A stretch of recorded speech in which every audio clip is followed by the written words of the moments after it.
wabarakatuh. Halo teman-teman, kami dari kelompok 4 Radiobiologi kelas 2D akan memaparkan materi tentang prinsip dasar radiobiologi pada radiodiagnostik. Berikut anggota kelompok 4.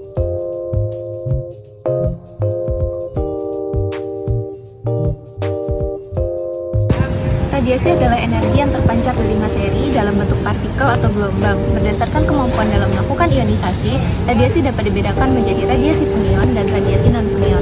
Radiasi pengion adalah radiasi yang ketika menumbuk atau menabrak sesuatu akan muncul partikel bermuatan listrik. Sedangkan radiasi non-pengion adalah radiasi yang tidak dapat menimbulkan ionisasi. Radiobiologi atau biologi radiasi merupakan cabang ilmu biologi yang mempelajari tentang efek biologis pada radiasi pengion pada lingkungan atau organisme hidup.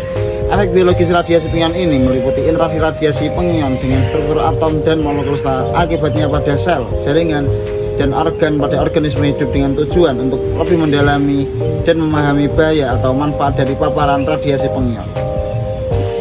Interaksi radiasi pengion dengan sel dibagi menjadi dua, yaitu ionisasi direct dan indirect. Ionisasi direct yaitu ketika radiasi secara langsung bertabrakan dengan molekul-molekul dalam sel dan melepaskan elektron.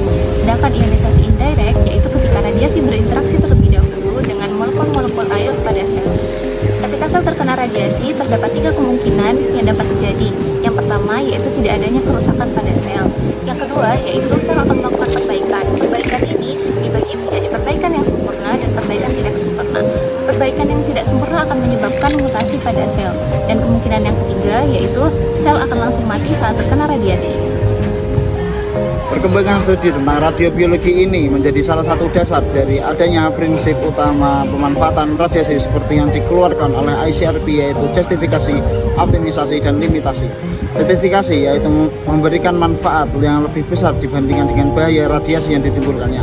Optimisasi adalah pengupayaan dosis yang diterima oleh pasien merupakan dosis rendah mungkin sesuai dengan yang dibutuhkan dalam pencitraan, dan limitasi adalah pembatasan dosis yang berpacu pada nilai batas dosis atau NBD yang telah ditetapkan oleh Bapeten. NBD yang ditetapkan oleh Bapeten ini merujuk pada dosis yang diterima oleh pekerja radiasi, pekerja magang, dan masyarakat. Radiosensitivitas dari sel dan jaringan pada makhluk hidup beragam. Sel dengan sensitivitas tinggi terhadap radiasi adalah sel dalam sistem hematopoietik, dan efek yang muncul dapat dilihat melalui penghitungan darah ferik. Efek radiasi pengion muncul pada paparan dalam dosis tinggi maupun paparan dalam dosis rendah dalam durasi menit. Sinar X, sinar gamma, partikel alfa, partikel beta, dan juga neutron dapat merusak DNA dan bersifat karsinogen jika diterima dalam dosis tinggi. Paparan radiasi sinar X dapat mempengaruhi jumlah sel darah kita. Efek biologis radiasi pada manusia dapat terjadi pada individu yang terkena radiasi tersebut yang disebut dengan efek somatik, ataupun pada keturunannya yang disebut efek herediter. Efek somatik ini dibagi menjadi efek deterministik dan efek stokastik, sedangkan efek genetik semuanya bersifat stokastik. Efek deterministik ini memiliki hubungan yang sangat erat antara tingkat keparahan penyakit dan dosis, sehingga dosis radiasi dapat diatur agar aman dari efek deterministik ini. Sedangkan efek stokastik ditentukan oleh probabilitas. Oleh sebab itu, tidak ada nilai ambang batas dosis sejati yang dapat menjamin paparan sinar X ini benar-benar aman. Efek stokastik salah satu contohnya adalah kanker dan kelainan genetik.